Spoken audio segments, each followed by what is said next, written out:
আমার মনে যায়।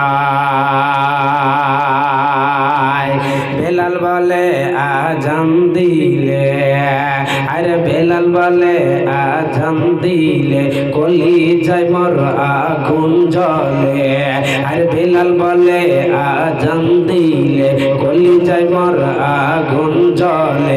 হায় আল্লাহ, হায় আল্লাহ, আমার আজান কে শুনিবে? হায় আল্লাহ, আমার আজান কে শুনিবে?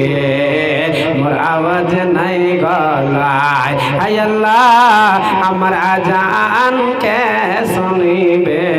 মোর আওয়াজ নাই গলায়। সব লোকেরই আদেশেতে, সব লোকেরই আদেশেতে উঠো বেলাল মিনারাতে। মোহাম্মদ নাম পড়ার সাথে, মোহাম্মদ নাম পড়ার সাথে বেলাল পড়ে যায়। আমার আজান কে শুনিবে? মোর আওয়াজ নাই গলায়। আমার আজান কে শুনিবে?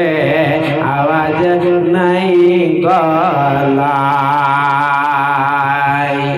এই বেলাল অনেক দিন যাওয়ার পর আল্লাহর নবী বেলালকে ডাকছে, বেলাল, ও বেলাল, বেলাল বলো তুমি কি এমন কাজ করেছো, কি এমন আমল করেছো?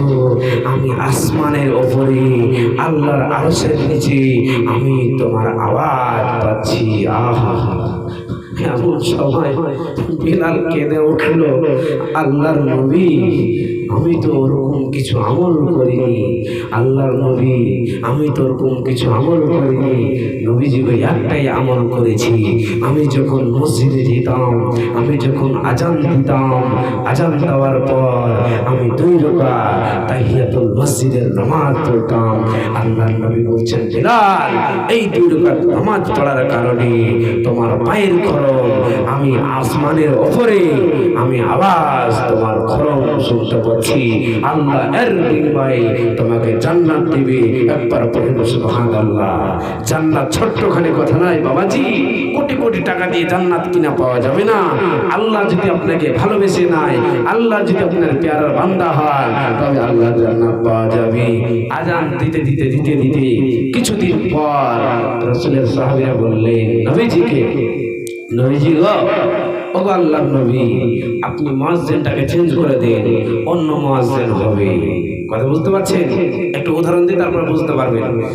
আজকে আমরা হয়তো গ্রামের ইমাম বানিয়েছি, মসজিদের মডেল বানিয়েছি, হয়তো টাকা পয়সার লেনদেনে কিংবা চলাফেরাতে ওই মডেলটা কাউরের বিরুদ্ধে মানে খারাপ। কথা বুঝতে পারছেন তো? তখন আরো লোক ওই বলাবলি করছে, একে চেঞ্জ করে দাও, এই মডেলকে রাখা যাবে না, একে মডেল মানবো না, একে মাওলানা মানবো না, একে ইমাম মানবো না, একে সরদার মানা যাবে না। ওই মতন রাসূলের সাহাবীরা শিকায়েত করলেন, নবীজিকে কথা বললেন, নবীজি গো, এই নবীজি আল্লাহর নবী বেলালকে মসজিদ থেকে চেঞ্জ করে দেওয়া হোক। কথা বুঝতে পারছেন বন্ধু? আল্লাহর কাছে যাই চাইবেন তাই পেয়ে যাবেন। আল্লাহর কাছে চাওয়ার একটা কোয়ালিটি আছে। রাত্রে 12টায় ঘর থেকে বের হয়ে যান, চলে যান মসজিদে, টুকরে টুকরে চোখের পানি ফেলেন, আল্লাহর ভয়ে কাঁদেন, মাওলা চুরি করেছি, বেঈমানি করেছি, মাস্তানি করেছি, গম কেটেছি, লুচ্চামো করেছি, গন্ডামো করেছি, আল্লাহ ক্ষমা করে দাও, মাফ করে দাও। চোখের পানি যখন মসজিদে ঝরবি, বিশ্বনবী বলছেন একটা কোণে গাভীর নিচে যখন গায়ের পেট থেকে থান থেকে দুধ দয়ে দয়ে যেমন 1 বালতি হয়ে যাবে, ওই দুধটি যখন বালতি ভরে যাবে, গায়ের বাটে যেমন ভরা সম্ভব হবে না।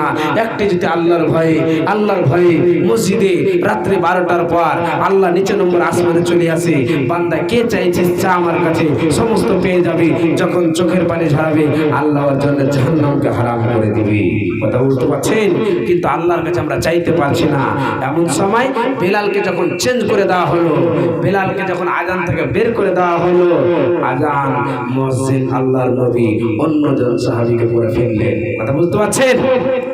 বেলালের মাথা গরম হয়ে গেল, মাথা লাল হয়ে গেল, কি এমন অন্যায় করলাম, কি এমন ভুল করলাম, আমাকে মুয়াজ্জিন থেকে আমাকে হটিয়ে দেওয়া হলো। বন্ধুরে আমার, বেলাল রাত্রে 2টার পর মসজিদে নববীর ভিতরে আল্লাহর কাছে 2খানা হাত উঠালেন, হে মাওলা,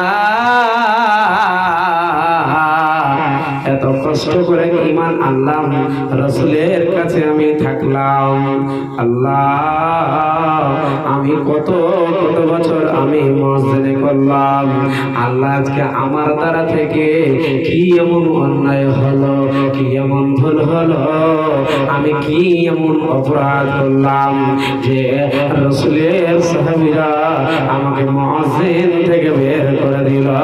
আল্লাহ আপনার কাছ থেকে আমি সঠিক ফয়সালা চাই। আল্লাহর কাছে বিচার রেখে দিল বেলাল। আল্লাহ বলছেন, বেলাল টেনশন করো না, তোর ফয়সালা আমি করে দেব। নবীজি এমন সময় কি করলো জানেন? নবীজি বলছেন, এই সাহাবীরা, অন্যজন মুয়াজ্জিন করে দেওয়া হলো, আযান হয়ে গেল ফজরের। কোথায়?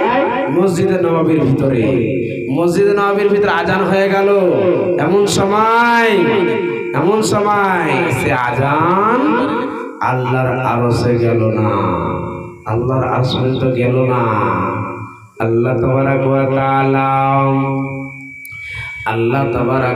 তাআলা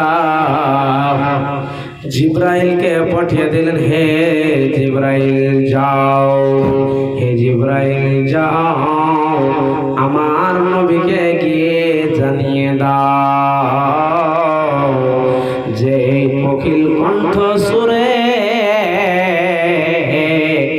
বেলালের আযান আল্লাহর আরশ তাক যাচ্ছিল, আজকে আপনার কোন সাহাবী আযান দিয়েছে আল্লাহর আরশে যায়নি। দোয়া কবুল হয়ে গেল। জিবরাইল কথা বলে চলে গেল। এমন সময় ফজরের সালাত আদায় করার পর আল্লাহর নবী বলছেন, সাহাবীরা রে, এ সাহাবীরা, যে বেলাল মুয়াজ্জিন ছিল ওটাই মুয়াজ্জিন হবে, আর নতুন মুয়াজ্জিন রাখা যাবে না। সাহাবীরা প্রশ্ন করল, ইয়া হাবিবাল্লাহ, ইয়া রাসূলুল্লাহ, ওগো আল্লাহর নবী, কি হয়েছে একটুখানি বলে দেন, কি এমন হলো? আল্লাহর নবী বললেন, সাহাবীরা রে, তোমরা যে আযান দিয়েছো, বেলালের আযান যতদিন হয়েছে আল্লাহর আরশ পর্যন্ত গিয়েছে, আজকে তোমাদের আযান আরশ পর্যন্ত যায়নি, আল্লাহ জিবরাইলকে পাঠিয়ে দিয়েছে। বলার মানে বন্ধুরে, বেলালকে আল্লাহ এতটাই ভালোবেসেছে যে বেলালের আযানটা আল্লাহর আরশে গেছে, আল্লাহকে মেনেছে। ওই জন্য আল্লাহ ওদেরকে দুনিয়ার ভিতরে জান্নাতের সার্টিফিকেট দিয়েছে। আজকে আমাদের মুসলমানের ঈমানই নাই বন্ধুরে, ওই জন্য যেই জায়গায় যায় মুসলমান সে জায়গায় মার খায়। মুসলমানের উপরে জুলুম কেন? মুসলমানের প্রতি অত্যাচার কেন? আল্লাহকে না মানার কারণে বন্ধুরে, সালাত আদায় না করার কারণে, নামাজ না পড়ার কারণে আজকে মুসলমান কোন জায়গায় শান্তি নাই। আল্লাহ বলছেন, যতদিন পর্যন্ত তোরা আমাকে জড়িয়ে না ধরবি রে, ততদিন পর্যন্ত তোদের উপরে জুলুম আসবে, তোদের উপরে অশান্তি হবে, কেউ তোদেরকে সাহায্য করলে ওয়ালা হবে না, হবে না, হবে না, কেউ সাহায্য করতে পারবে না। যা হোক, বলার অনেক কিছু ছিল, সোয়াবার হয়ে গেল খালো, ইনশাল্লাহ অনেক কিছু ছিল, কিন্তু কালকে আবার আবার হবে, ফের আবার প্রোগ্রাম আমাকে যেতে হবে। যাই হোক, আরো চাইছিলাম আরো শোনাবো ইনশাল্লাহ। এটা কিন্তু মনে দুঃখ নেওয়ার কিছু নাই, কেন একটা মানুষ কতক্ষণ চালাবে।